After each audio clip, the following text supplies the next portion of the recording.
the glories of this world do not compare to the day when I meet you. I'll stare in your eyes when you ask me how far. I'll say, Jesus, I tried. You are my purpose for being alive. All the glories of this world do not compare to the day when I meet you. I'll stare in your eyes when you ask me how far. I'll say, Jesus, I tried. You are my purpose for being alive. All the glories of this world do not compare to the day when I meet you. I'll stare in your eyes when you ask me how far. I'll say, Jesus, I tried. You are my purpose for being alive. All the glories of this world do not compare to the day when I meet you. I'll stare in your eyes when you ask me how far. I'll say, Jesus, I tried. You are my purpose for being alive. All the glories of this world do not compare to the day when I meet you. I'll stare in your eyes when you ask me how far. I'll say, Jesus, I tried. You are my purpose for being Po sa ating lahat. Welcome to our evening daily devotion. And now we are on our 7th day of our 40 days prayer and fasting. Amen. And ang title po ng ating pag-uusapan ngayong gabi is An Important Awareness. Amen. Ang ating pong scriptures ay matatagpuan sa 1 John 5 verse 13. Sabi po dito, "These things have I written unto you that believe on the name of the Son of God, that ye may know that ye have eternal life, and that ye may believe on the name of the Son of God." Amen. Before we start, let us close our eyes and bow our head. Amen. Hallelujah. Heavenly Father, Panginoon, we praise you. We glorify your name.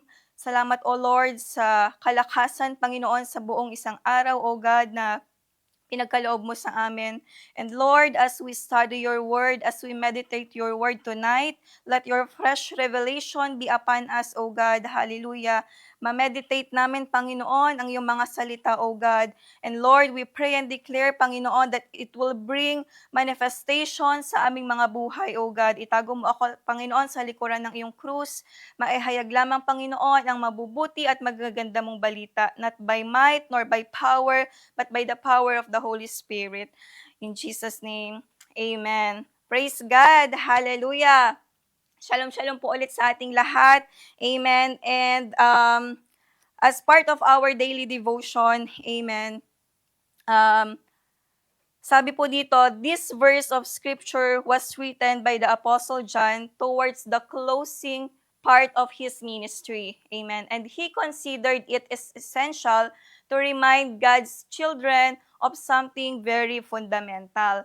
Amen. When we say eternal life, amen, sabi po sa John 6 verse 47, very truly I tell you, the one who believes has eternal life. Amen. So whoever receive and believe in the name of our Lord Jesus Christ and accept Him as personal Lord and Savior, he or she will receive eternal life.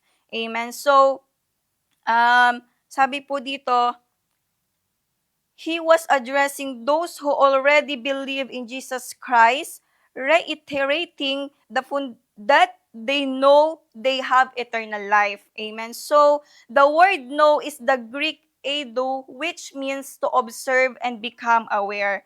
Amen. Bakit nga po ba napakahalaga? Amen. Bakit nga po ba importante? Amen. So, it is important because what you conscious, amen, shapes your mind, decisions, and actions. Amen. So, our perception of reality influences how you react to situations. Amen. Whether with faith and confidence or fear and doubt. Amen. So, for example po, amen, is if a person is unaware of their authority in Christ, they may live in unnecessary fear and defeat.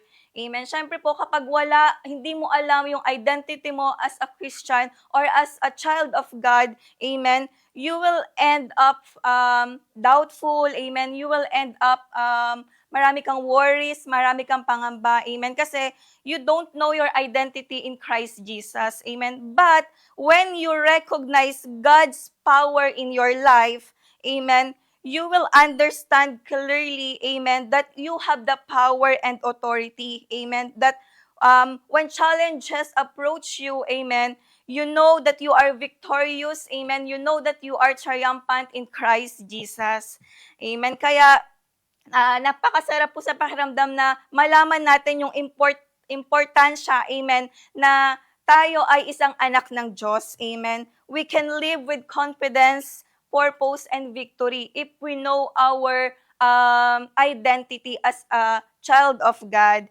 amen. You live according to what you know and believe to be true, amen. So if you are conscious of your divine nature in Christ, you will work in confidence, make field choices, amen, and even experience the victorious life God has given you. Amen. Sabi nga po dito, He wants you to observe and become aware that you have the organic and existential attributes of deity. This awareness is important because your consciousness of your identity in Christ influences the way you live, amen, and the decision you make. Amen. Praise God. And sabi nga po dito, 'di ba? Ang example is yung kapag someone gave you ng regalo, amen, at hindi mo to binuksan, amen. Um, at ang nagkakahalaga ng regalo na yon is worth $1 million cash. Amen. Pero you are unaware, hindi mo binuksan, you will always end up struggling. Amen. Ibig kong sabihin, amen, in the same way of our Christian life, amen, fear and defeat may come if you will not fully grasp your identity in Christ Jesus. Kailangan malaman mo, amen, kailangan papasukin mo ang Diyos sa buhay mo, amen, so that you will receive eternal life, you will acknowledge your identity as a child of God, amen, because it shapes your reactions and determines the outcome in your life. Also, notice the latter part that says, and that ye may believe on the name of the Son of God. 1 John 5:13, amen. So, our faith must be steadfast, amen, especially when we face difficulties, amen. Sabi nga po sa 1 Corinthians 10 verse 12, so if you think you are standing firm, be careful that you don't fall. Amen. So, we do believe, amen, na we may face challenges, we are facing challenges, difficult times, amen. But the Lord is always reminding us that mahalaga na malaman natin yung identity natin para malaman natin kung saan tayo lalapit in terms of challenges. Amen. We need to go back to our first love, which is Jesus Christ. Amen. So, there are two striking things John points attention to. One is observe and become aware that you have the God life, the God nature. Amen. And secondly, believe on the name of the Son of God. Amen. And sabi po dito, when we accept Him as our Lord and Savior, we are no longer defined by our past or failures. Amen. So, hindi na nakadepende yung identity natin sa nakaraan natin. Amen. When we accept our Lord Jesus Christ. Amen. Instead, amen, we take on a new identity. Amen. Bago na tayo. Amen. So, we are rooted in His grace, love, and power. Amen. So, why would John write to folks who are already Christians to believe on the name of the Son of God? It's because he wants their faith to remain strong and steadfast, unshaken by the circumstances around them. Amen. So, praise God. So, ano nga ba yung identity natin as a child of, in Christ Jesus? Amen. So, una dito, we must know that our identity belongs to Christ. Amen. We are a child of God. Amen. We are a new creations. We are the righteousness of God. Amen. We are the citizens of heaven. Amen. And we are the light of the world. And also, we are chosen and love. Amen. So ito yung mga identity natin, amen, na kailangan nating malaman once we belong to our Lord Jesus Christ, once we believe, once we accept Him as our personal Savior. Amen. Ito po yung ito po yung important awareness, amen, na malaman natin, amen, our true identity. Amen. So God knew they would face challenges, so He encourages them to keep trusting and remain confident in God's word, no matter what happens. Amen. And remember what He said in 1 John 4:4, "Ye are of God, little children, and have overcome them, because greater is He that is in you than than he that is in the world." Amen. So you have already overcome because the one who lives in you is greater, amen, than anything or anyone in the world. Amen. So we are already an overcomer. Amen. Because Christ lives in us. Amen. So sabihin mo sa sarili mo, I am an overcomer. Amen. Praise God. So as a believer, we are not called to be swayed by circumstances. Amen. But to influence the atmosphere with God's presence in us. Amen. So napakahalaga po na malaman natin, amen, yung true identity natin as a child of God. Amen. So therefore, keep the world in your heart. Let your faith remain steadfast. Observe and become aware that you have eternal life. Amen. So, napakasarap po na manatili ang salita ng Panginoon sa ating mga puso whenever we are meditating His Word. Amen. It gives empowerment, amen, sa ating spiritual life. Amen. Sabi nga po, observe and become aware that you have eternal life, that life is greater than any circumstance or challenge. Amen. Trust in it and live in the consciousness of the victorious life that Christ has given you. Amen. So praise and glory to God. Let us live in the consciousness of victory. Amen. So today, make a decision to walk in the awareness of who you are in Christ. Amen. You are not weak. Amen. You are victorious. Hallelujah. You are not alone. Amen. So God's presence is in you. Amen. The life you have is greater than any challenge you will ever face. Amen. So, living with the awareness of eternal life. Amen. So, praise and glory to God. Napakaganda po ng ating devotion ngayong gabi at kaninang umaga na shinare po sa atin ni Pastor Don. Which is, sabi nga po, di ba, ang question doon is, are you sure that you will have eternal life? Amen. So, Sa mga bago pa po nakakakinig, amen, you believe and accept that Jesus Christ is your Lord and Savior, so you will have eternal life. Amen. So, bago po tayo magtapos, amen, let us confess this prayer. Amen. Sabayan niyo po ako. Dear Father, thank you for the eternal life I have in Christ. I live with the consciousness of this life today, knowing that I am more than a conqueror. I stand firm, unshaken by circumstances, because greater is He that is in me than he that is in the world. Amen. Hallelujah. So ako na po ang mananalangin. Hallelujah. Heavenly Father, Panginoon, once again, we praise you, we glorify your name. We thank you, Lord, for your mighty acts, Panginoon, sa aming buhay.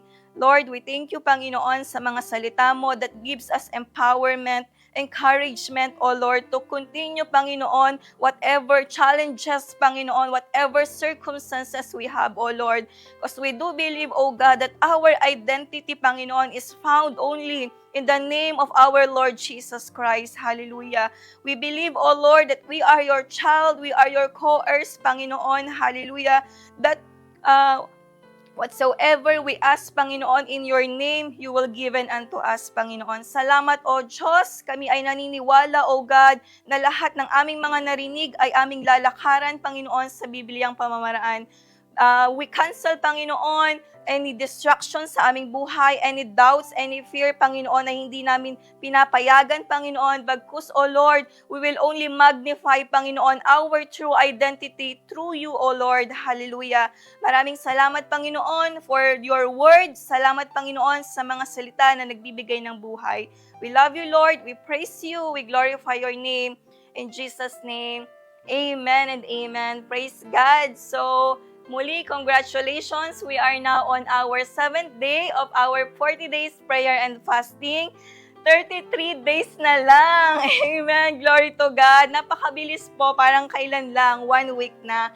Amen. And for our further study, ito po ay matatagpuan sa 1 John 4 verse 4, AMPC version, John 10 verse 27 to 28, 1 John 5 verse 11 to 13 NIV version. And for all those who wants to have a one-year Bible reading plan, mababasa po natin ito sa Mark 7 verse 1 to 23 and Leviticus 26 to 27. And for those who want to have a second year or two-year Bible reading plan, ito pa ay matatagpuan sa Matthew 17 verse 22 to 27 and Exodus chapter 6. Amen. So, maraming salamat po sa lahat, and we appreciate and we are grateful for the life of Pastor Chris Oyakhilome, and for all the people who are watching the Facebook Live. Amen. So see you again tomorrow at 6 a.m. for morning devotion and 6 p.m. for our evening devotion. Shalom, shalom po, and God bless everyone.